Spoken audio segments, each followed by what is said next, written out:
জাতীয় বিপ্লবী পরিষদ নামক একটি সংগঠনের কর্মসূচিতে আমন্ত্রিত অতিথি হিসেবে এসে বক্তব্য দেওয়ার শেষ পর্যায়ে আমরা লক্ষ্য করেছি, আপনারা যারা উপস্থিত সাংবাদিক ছিলেন তারাও দেখেছেন, একটি ছেলে বাদিক থেকে এসে পেছন থেকে দুটি লোক ফারুক হাসানের বক্তব্যে প্রতিক্রিয়া দেখিয়েছে এবং মঞ্চের ওই প্রোগ্রামের সভাপতি নাকি ফারুক হাসানকে বলেছিল যে ছাত্রদলের ছেলেরা আপনার বক্তব্য খেপেছে।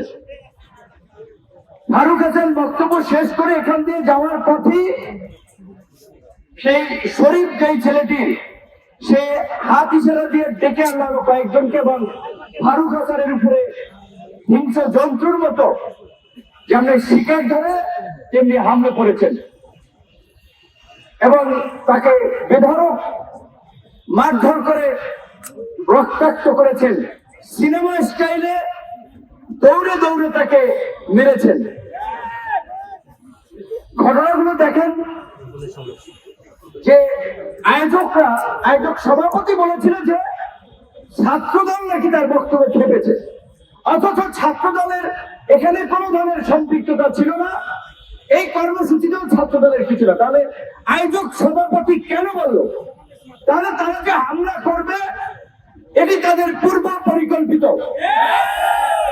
এবং ছাত্রদলের উপরে ওরা দায় চাপাতে চেয়েছিল। ফারুক হাসান শুরু থেকে যাচাই বাছাই না করতে পেরে হয়তো ভেবেছিল যে ওরা যেহেতু আয়োজক ওরা বলেছে এটা বলে সত্য, কিন্তু পরবর্তীতে দেখা গেল ছাত্রদলের কোনো সম্পৃক্ততা নেই। রহস্যটি হচ্ছে এই একই প্রোগ্রামে আমাকেও দাওয়াত করেছিল, আমাদের সাধারণ সম্পাদক রাশিদ খানকেও দাওয়াত করেছিল। তাহলে আমরা যদি আসতাম এই দুজন, তাহলে হামলাটি হয়তো আমাদের উপরে হতো। আবার হামলা করেছে কারা? এই আন্দোলনে নাকি তারা আহত হয়েছে। এখন আন্দোলনে আহত হয়েছে নাকি অন্য কোন অপকর্ম করতে গিয়ে আহত হয়েছে সেটি আমরা জানি না, কারণ এখন তো বিপ্লবের ঝান্ডাদারি অনেককে দেখা যায়, বিপ্লবের দোকানদার, বিপ্লবের দোকান। অথচ এই 5ই আগস্টের পূর্বে এই বৈভর সংগঠন এবং এই সমস্ত ব্যক্তি এদের খবর ছিল না। তো এটা আমাদের জন্য অশনি সংকেত যে বিপ্লবের ব্যানার নিয়ে লক্ষ লক্ষ বিপ্লবী দোকানদার দাঁড়িয়ে যাচ্ছে আর নতুন নতুন দোকান খুলছে। কপাল কেটে গিয়েছে। ছুরি তারা কোথেকে নিয়ে আসলো? তাহলে তাদের হাতে ছুরি আগে থেকে ছিল। আমি কিংবা রাশেদ খান যদি থাকতাম আমাদেরও তো পেটের মধ্যে একটা ছুরি চালিয়ে দিতে পারত। তো সরকারের সাথে আমাদের কোনো বিরোধ নাই, মুখোমুখি অবস্থানও নাই, কারণ এই সরকারের যে উপদেষ্টা সবচেয়ে ডেডিকেটেড কে নাহিদ ধরেন মার খেয়েছে, নাহিদ মার খেয়েছে একদিন, এইখানে যারা দাঁড়িয়ে আছে 100 দিন মার খেয়েছে। 28 বছর পরে ডাকসুর ভিপি হয়ে ক্যাম্পাসে যে কয়বার মার খেয়েছি, অনেক উপদেষ্টা আওয়ামী লীগের বিরুদ্ধে ওই কয়েকদিন বক্তব্য দেন নাই।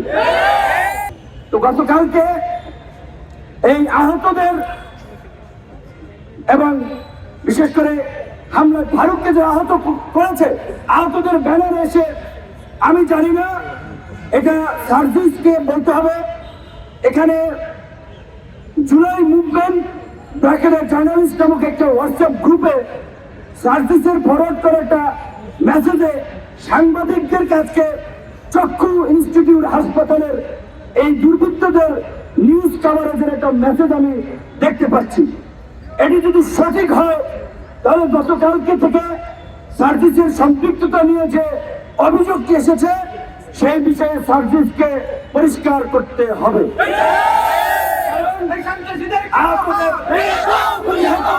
আহতদের চিকিৎসার জন্য ক্ষতিপূরণ দেওয়ার জন্য জুলাই ফাউন্ডেশন গঠন করেছে, সেটার তিনি দায়িত্বে আছেন।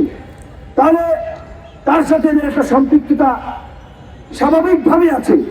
এখন এই হামলা আছে কিনা সেইটা আমরা জানি না। গ্রাম পরিষ্কারভাবে আমাদের নেতা কর্মীদেরকে বলে দিতে চাই, ধৈর্যের সীমা ছাড়িয়ে গেছে, সহ্যের বাঁধ ভেঙে গেছে। আগামী 24 ঘন্টার মধ্যে এই হামলাকারী শরীফ, ইন্নুস, তনয় সহ, সাইফুল সহ যারা চিহ্নিত হয়েছে তাদেরকে যদি প্রশাসন গ্রেপ্তার না করে, যেই হাত দিয়ে ফারুকের গায়ে আঘাত করেছে ওই হাত আপনারা ভেঙে দিবেন।